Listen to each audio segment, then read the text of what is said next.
नमस्कार, जय हिंद दोस्तों। कैसे हो आप लोग। स्वागत है आपका आपके चैनल प्रदीप स्टडी अड्डा में। दोस्तों यहाँ पे आपका फिर से एक बार हिंदी का प्रैक्टिस सेट स्टार्ट हो चुका है और हमने हिंदी का पूरा नोट्स आपको बनवा कर दे दिया है। अगर अभी तक आपने हिंदी का नोट्स नहीं बनाया है तो आपको डिस्क्रिप्शन में उसका लिंक मिल जाएगा। आप वहाँ से हिंदी का नोट्स बना सकते हो, क्योंकि दोस्तों इस प्रैक्टिस सेट में आपको हमारे नोट से बहुत ही फ़ायदे होने वाले हैं और इस बार का लक्ष्य है 30 में 30। ओके दोस्तों, आपका एग्ज़ाम केवल पोस्टपोन्ड हुआ है। ऐसा नहीं होगा कि आपका एग्ज़ाम नहीं होगा, आपका एग्ज़ाम बहुत ही जल्द होगा। बस केवल आपका एग्ज़ाम कुछ दिन के लिए, कुछ हफ्तों के लिए टल गया है।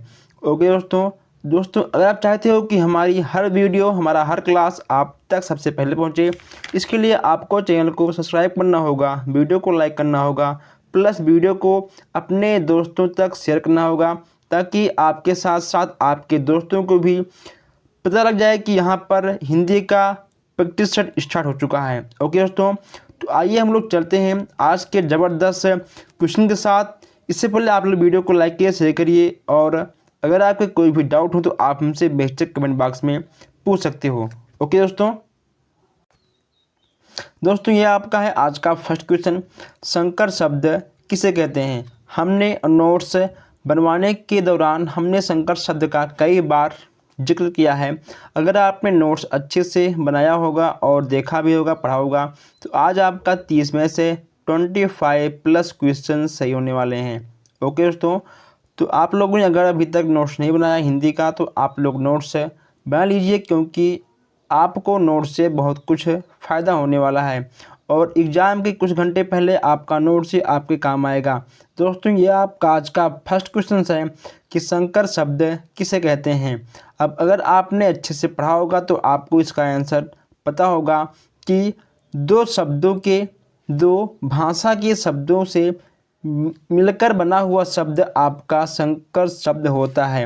ओके तो दो भाषाओं के शब्दों से मिलकर बना शब्द आपका संकर शब्द होता है। ओके दोस्तों, आपका ग्रामीण शब्द नहीं होता है, संस्कृत शब्द नहीं होता है। ओके दोस्तों, तो आपका ये भी नहीं होगा, आपका हो जाएगा आंसर नंबर डी। ठीक है, दो शब्दों से मिलकर बना हुआ शब्द आपका संकर शब्द होता है। ओके दोस्तों, आप लोग इसे नोट भी कर सकते हो कि दो शब्दों से मिला हुआ शब्द, दो शब्दों से मिलकर जो शब्द बनता है उसे बोलते हैं हम लोग संकर शब्द।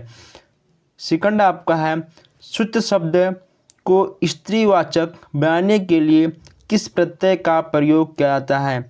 शुद्ध शब्द को स्त्रीवाचक बनाने के लिए किस प्रत्यय का प्रयोग किया जाता है। ये, इक, ई या फिर आ। ओके दोस्तों, अगर यहाँ पर हम बात करें कि अगर आपको शुद्ध शब्द को स्त्रीवाचक बनाना है तो आपका हो जाएगा आ। ओके दोस्तों, आपको बनाना होगा आ। शुद्ध में आप आ जोड़ दोगे तो आपका स्त्रीवाचक शब्द बन जाएगा। नेक्स्ट आपका है नाक का बाल होना। मुहावरे का अर्थ क्या होगा। नाक का बाल होना, अधिक समीप होना, कष्ट देना, अधिक प्रिय होना या फिर पालतू होना।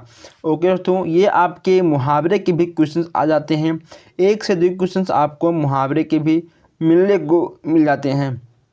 नाक का बाल होना, अगर बात करें उत्तर की तो हो जाएगा आपका सबसे अधिक प्रिय होना, यानी आपका आंसर नंबर सी बिल्कुल सही है। ओके दोस्तों, अगर आपको वीडियो अच्छी लगी तो आप लोग वीडियो को लाइक करिए, शेयर करिए। अगर आपका कोई भी डाउट हो तो आप हमसे बेशक कमेंट बॉक्स में पूछ सकते हो। नेक्स्ट आपका है पर्यायवाची ह्रस्व। ह्रस्व का पर्यायवाची शब्द क्या होगा। बताइए दोस्तों आप, ह्रस्व का पर्यायवाची शब्द क्या होगा। अगर ठीक है आप ढूंढ लोगे कि क्या होगा तो क्या नहीं होगा, आप ये भी ढूंढ सकते हो। अगर लेकर बात करें यहाँ पर कि ह्रस्व माने क्या होता है, तो ह्रस्व माने होता है आपका घोड़ा, ठीक है, घोटक और हास्य। ये आपके ह्रस्व के पर्यायवाची हैं। लेकिन यहाँ से आपसे पूछा गया है कि कौन सा नहीं है, तो आपका कौन सा नहीं है, आपका हो जाएगा यहाँ पर कटक। ओके दोस्तों, कटक आपका ह्रस्व का पर्यायवाची नहीं होता है, तो आपका हो जाएगा आंसर नंबर सी। आगे बढ़ते हैं। नेक्स्ट आपका है जो एक स्थान पर टिक कर नहीं रहता, जो एक स्थान पर टिक कर नहीं रहता, वाक्य के लिए एक शब्द क्या होगा? जो व्यक्ति एक स्थान पर नहीं टिक सकता उसे हम लोग क्या कहते हैं? ओके दोस्तों, उसे हम लोग क्या कहते हैं? उसे बोलते हैं अस्थित। अस्थित। अगर देख के बात करें स्थित की तो आपका हो जाएगा स्थिर। ओके दोस्तों, सॉरी, ठीक, आपका हो जाएगा स्थिर मतलब क्या होता है? टिका हुआ। स्थिर मतलब टिका हुआ, यानी एक स्थान पर परमानेंट टिका हुआ। अगर आपके आगे लग जाएगा ठीक है, तो आपका हो जाएगा अस्थिर, यानी टिका ना होना, यानी एक स्थान पर जो नहीं टिका रहता है उसे बोलते हैं अस्थित। अस्थिर। ओके दोस्तों, नेक्स्ट आपका है बुंदेले हर बोलो के मुख, हमने सुनी कहानी थी, खूब लड़ी मर्दानी वो तो झांसी वाली रानी थी। अब आपको बताना है कि बुंदेले हर बोले मुख, हमने सुनी कहानी थी, खूब लड़ी मर्दानी वो तो झांसी वाली रानी थी। इसके रचयिता कौन है दोस्तों?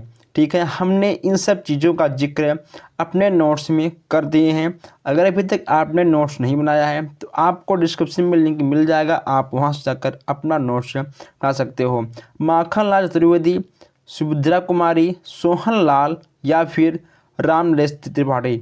ओके दोस्तों, बताइए आपका क्या होगा? आपका हो जाएगा आंसर नंबर बी। ठीक है, सुभद्रा कुमारी चौहान।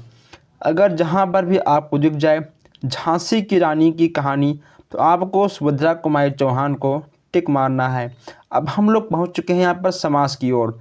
समास भी हमने आपको अच्छे से पढ़ा दिया है। समास का अर्थ क्या होता है दोस्तों? समास का अर्थ क्या होता है? सबसे आसान, सबसे सिंपल क्वेश्चन कि समास का अर्थ क्या होता है। अगर बात करें कि समास का अर्थ क्या होता है तो आप बताइए क्या होगा? संक्षेप, विस्तार, विच्छेद या फिर नवीन अर्थ। तो दोस्तों आपका इन चारों में से क्या होने वाला है? आपका हो जाएगा संक्षेप, यानी आपका आंसर नंबर ए आपका बिल्कुल सही हो जाएगा। समास का अर्थ होता है संक्षेप करना। ओके दोस्तों, अनेक पद मिलकर जब एक पद बन जाते हैं, ओके दोस्तों, अनेक पद मिलकर जब एक पद बन जाता है तो वह समास कहलाता है। समान अर्थ में समास को संक्षेप करना भी कहते हैं। जब अनेक पद मिलकर एक पद बनते हैं तो उसे हम लोग क्या कहते हैं? उसको समास कहते हैं, और एक सिंपल भाषा में उसको हम लोग संक्षेप भी बोल सकते हैं। हम लोग पहुंच चुके हैं नेक्स्ट क्वेश्चन पर। नेक्स्ट आपका है भाषा के संबंध में उपचारात्मक शिक्षण का उद्देश्य क्या है? भाषा के संबंध में उपचारात्मक शिक्षण का उद्देश्य क्या है? भाषा प्रयोग संबंधित कठिनाइयों की पहचान तथा उसका निदान करना। दोस्तों ये क्वेश्चंस आपका आ गया है पैडागोजी से। ओके दोस्तों, ये क्वेश्चंस आपका है पैडागोजी से।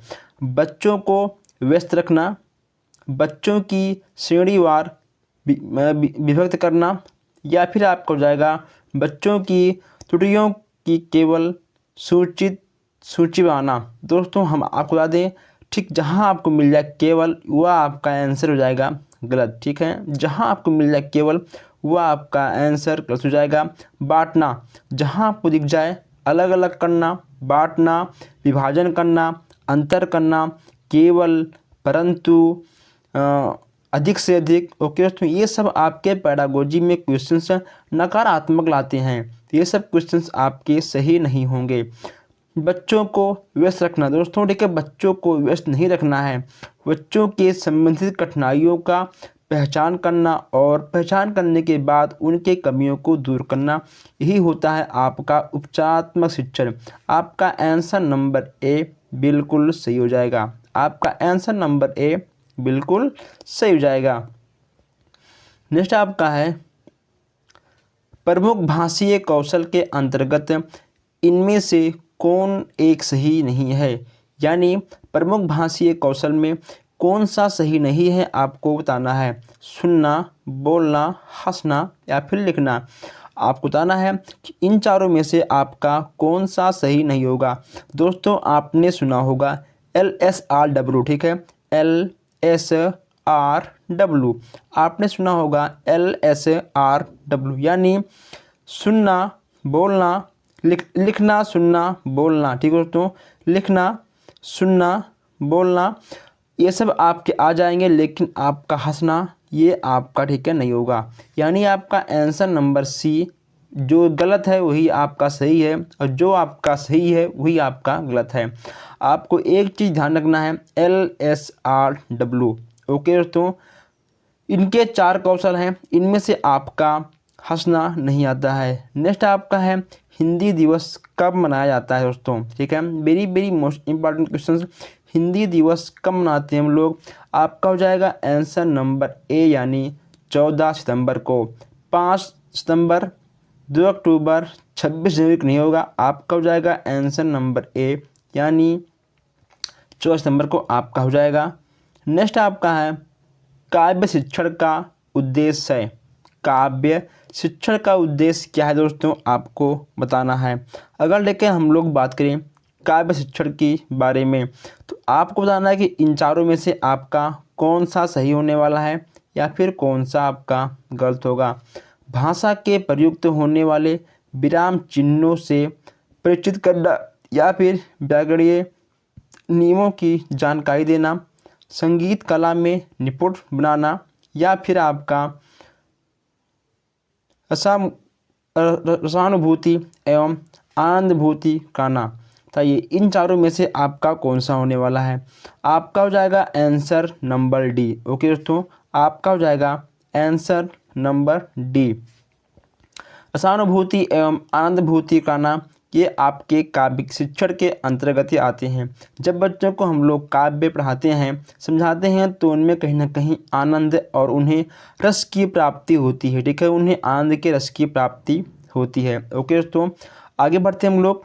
नेक्स्ट आपका है निम्न में से किस वाक्य में विश्लेषण का प्रयोग हुआ है। इन चारों में से आपको बताना है कि निम्न में से किस वाक्य में विश्लेषण का प्रयोग किया गया है। मेरी गाय काली है, राम जाता है, सीता फल खाती है, जल्दी उठना स्वास्थ्य वृद्धक होता है। ओके दोस्तों, जल्दी उठना स्वास्थ्यवर्धक होता है, मेरी गाय काली है, सीता फल खाती है, राम जाता है। वाक्य विशेषण का प्रयोग इसमें से तो किसमें किया गया है, तो आपका हो जाएगा मेरी। देखो दोस्तों, मेरी एक क्या है, मेरी एक आपका हो जाएगा, यहाँ पे आपका लिखा हुआ है मेरी। ठीक है, तो मेरी आपका हो जाएगा एक सर्वनामिक विशेषण, तो आपका हो जाएगा मेरी गाय काली है, यानी आपका आंसर नंबर सी बिल्कुल सही है। ठीक है, आपका आंसर नंबर सी दोस्तों बिल्कुल सही हो गया है। आप लोग वीडियो को लाइक करिए, शेयर करिए, ताकि हर दोस्तों तक, हर भाई बहनों तक ये टेस्ट पहुँचे, और आपके साथ साथ सबका इस बार 30 में 30 आने का चांस बन जाए। नेक्स्ट आपका है नाटक शिक्षण में कक्षा अभिनय प्रणाली का प्रयोग से बच्चों में क्या होता है। अगर हम लोग बच्चों को कक्षा में नाटक शिक्षण देते हैं, तो उनमें कौन कौन सी बदलाव आती हैं, ये आपको इसमें बताना है। उसका अर्थ क्या है, यानी बच्चों में कौन कौन से लाभ देखने को मिलते हैं।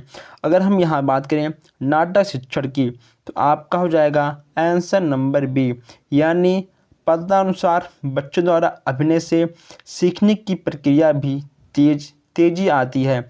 यानी जब बच्चों को हम लोग अलग अलग ग्रुप में, अलग अलग समूह में नाटक शिक्षण करवाते हैं, तो उनमें कहीं ना कहीं ग्रुप के प्रति एक जो दोस्तों मतलब जो ग्रुप में काम करने की तेज़ी का सीख बच्चों को मिलता है।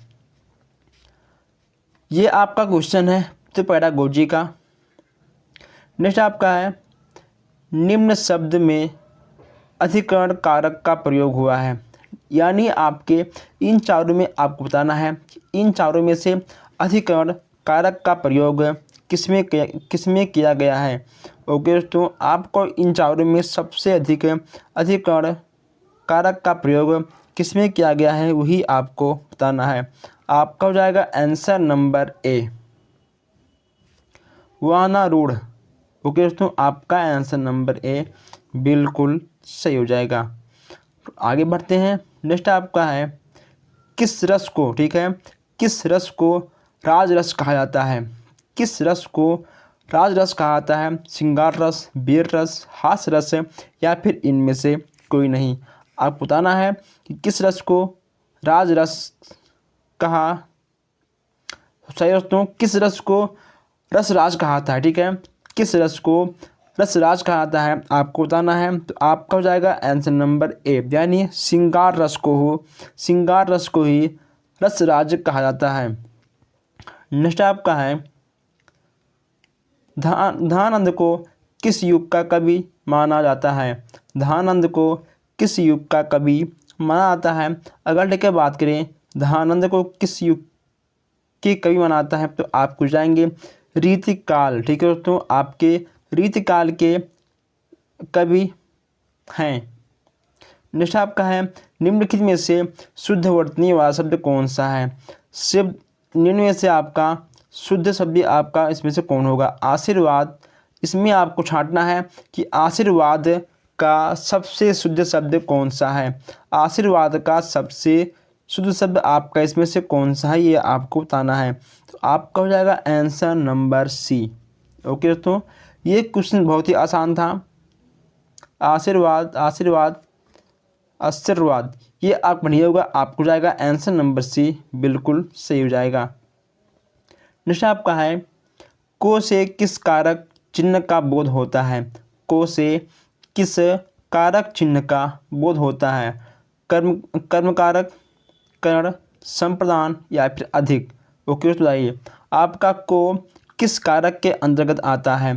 तो आपका हो जाएगा, देखिए दोस्तों, कर्ता ने कर्म को, ठीक है, कर्ता ने कर्म को संप्रदान के लिए, अपादान से के लिए। ओके दोस्तों, तो आपका जाएगा कर्ता ने कर्म को, यानी आपका कर्म में ही को आता है। आपका कर्म में ही को आएगा, कर्ता, ठीक है, आपका कर्ता में आ जाएगा। ठीक है, तो आपको जाएगा आंसर नंबर ए, बिल्कुल सही, यानी आपका कर्म में जो है आपका को आएगा। तो आपका आंसर नंबर ए बिल्कुल सही हो जाएगा।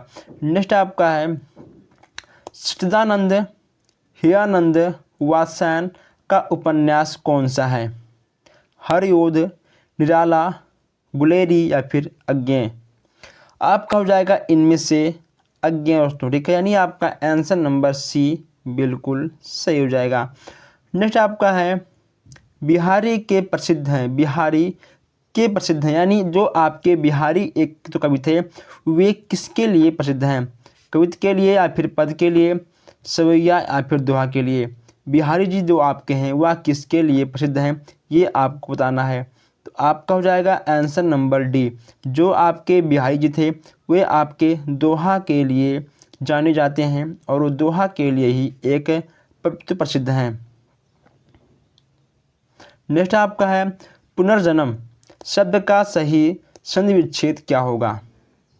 पुनर्जन्म का शब्द का सही संधि विच्छेद आपका इसमें से क्या होगा।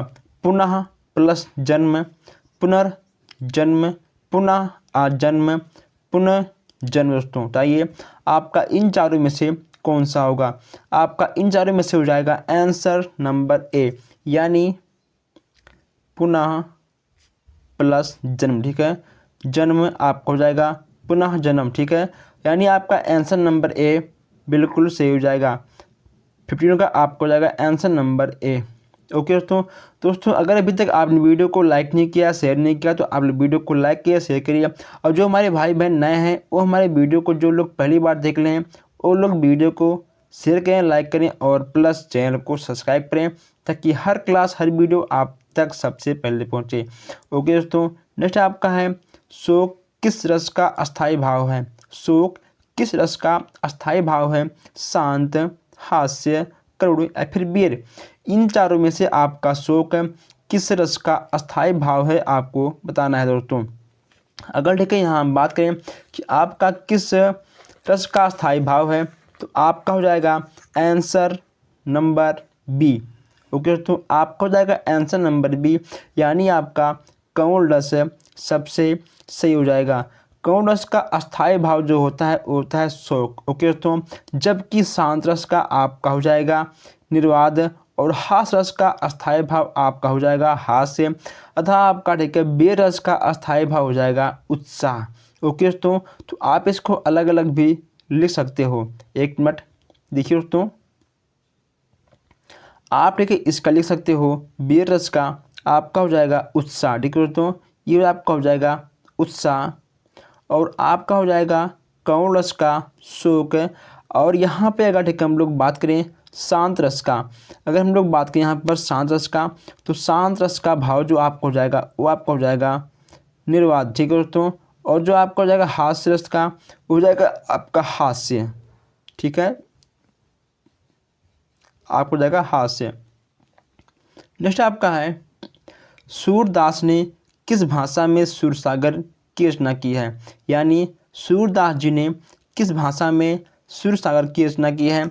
अवधी, ब्रज, खड़ी बोली या फिर राजस्थानी। आपको बताना है कि किस भाषा में सूरदास ने सूरसागर की रचना की थी।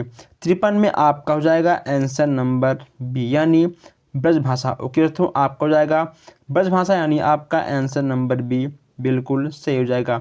जो क्वेश्चंस आपको वेरी वेरी मोस्ट इंपॉर्टेंट लिखे, आप उस क्वेश्चंस को अपने नोटबुक में नोट भी कर सकते हो। नेक्स्ट आपका है दोहा में कितनी मात्राएं होती हैं। दोहा में कितनी मात्राएं होती हैं। 24, 26, 28, 30। ओके सुनाइए, आपका इन चारों में से दोहा में कितनी मात्राएं होती हैं। अगर देखिए यहाँ हम बात करें दोहा में कुल कितनी मात्राएं होती हैं, तो दोहा एक सममात्रिक छंद है। ओके दोस्तों, दोहा आपका एक सममात्रिक छंद है।